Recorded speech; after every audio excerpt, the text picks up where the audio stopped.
ത്രിയേക ദൈവത്തിന് മഹത്വമുണ്ടായിരിക്കട്ടെ. ഈ പുതിയ പ്രഭാതത്തിലും ദൈവശബ്ദം കേൾക്കുവാനായിട്ട് നമുക്ക് ഒരുങ്ങാം. ഇന്നത്തെ വായന ഭാഗം സഭാപ്രസംഗിയുടെ പുസ്തകം 7 മുതൽ 9 വരെയുള്ള അധ്യായങ്ങളാണ്. ഇന്നത്തെ ചിന്തയ്ക്കായി ദാനിയേലിന്റെ പുസ്തകം 6-ാം അധ്യായം 3-ാം വാക്യം.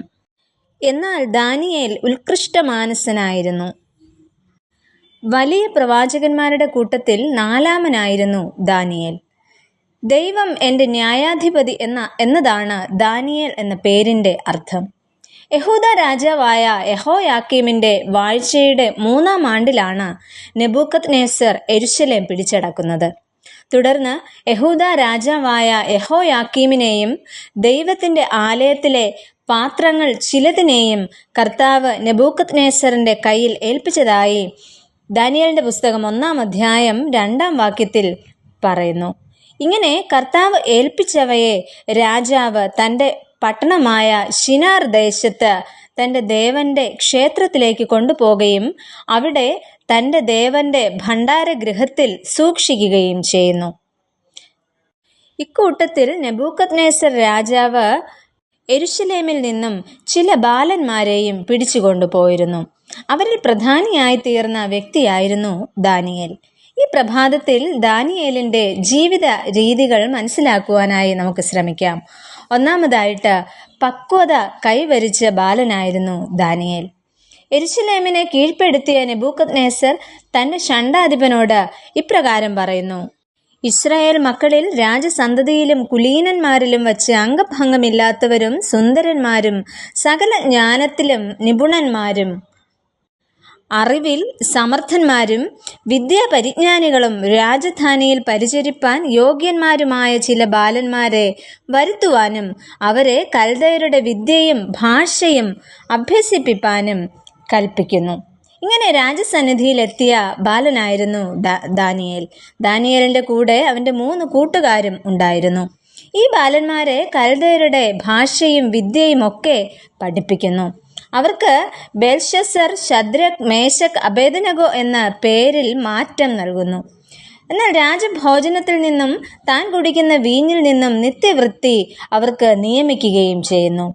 എന്നാൽ പക്വത കൈവരിച്ച ബാലന്മാരായ ഇവർ രാജാവിൻ്റെ ഭോജനം വേണ്ട എന്ന് വയ്ക്കുകയാണ് ചെയ്യുന്നത്. അവർ പറയുന്നത് ഞങ്ങൾക്ക് ശാഖപദാർത്ഥം മതി എന്ന്. ശാഖപദാർത്ഥം എന്നതിന് സസ്യാഹാരം എന്നതാണ് അർത്ഥമാക്കുന്നത്. ഞങ്ങൾ ശീലിച്ചു വന്നത് മാത്രം ഞങ്ങൾക്ക് മതി എന്ന് അവർ നിശ്ചയിക്കുന്നു. ഇത്തരത്തിൽ നമ്മുടെ കുഞ്ഞുങ്ങൾക്കും ഭവനങ്ങളിൽ നിന്ന് ലഭിക്കേണ്ടതായ മിതത്വവും പക്വതയും വളർത്തിയെടുക്കേണ്ടത് നമ്മുടെ ബാധ്യസ്ഥതയാണ്. രണ്ടാമതായിട്ട്, ഉത്കൃഷ്ട മാനസനായിരുന്ന ദാനിയേൽ. സകല ഗുണങ്ങളും ഒത്തിണങ്ങിയ വ്യക്തികളായിരുന്നു ദാനിയേലും അദ്ദേഹത്തിൻ്റെ കൂട്ടുകാരും. സകല വിദ്യയിലും ജ്ഞാനത്തിലും നിപുണതയും സാമർഥ്യവും കൈവരിച്ചവരായിരുന്നു അവർ. ദാനിയേൽ സകല ദർശനങ്ങളെയും സ്വപ്നങ്ങളെയും സംബന്ധിച്ച് വിവേകിയും ആയിരുന്നു.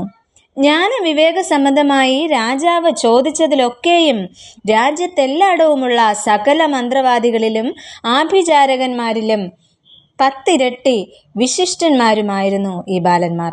സ്വപ്ന വ്യാഖ്യാനിയായിരുന്നു ദാനിയേൽ. മാത്രമല്ല, ഒരു പ്രാർത്ഥനാ മനുഷ്യനും ആയിരുന്നു ദാനിയേൽ. അങ്ങനെ ദൈവം ദാനിയേലിനെ ശ്രേഷ്ഠനാക്കുന്നു.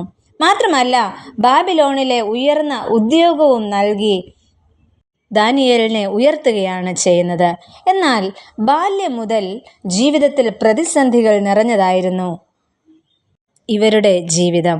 അവിടെയെല്ലാം ദൈവത്തിൽ ആശ്രയിക്കുവാൻ ദാനിയേലിന് ഇടയായി. അങ്ങനെയെങ്കിൽ നമ്മുടെയും ജീവിതം ദൈവസന്നിധിയിലേക്ക് സമർപ്പിക്കാം. പ്രതിസന്ധികളൊക്കെ നമ്മുടെ ജീവിതത്തിലും ആഞ്ഞടിക്കാം. അവിടെയെല്ലാം ദാനിയേലിനെയും കൂട്ടുകാരെയും പോലെ പക്വതയുള്ളവരാകുവാൻ, ഉത്കൃഷ്ട മാനസരാകുവാൻ ദൈവം നമ്മെ ഓരോരുത്തരെയും ശക്തീകരിക്കട്ടെ.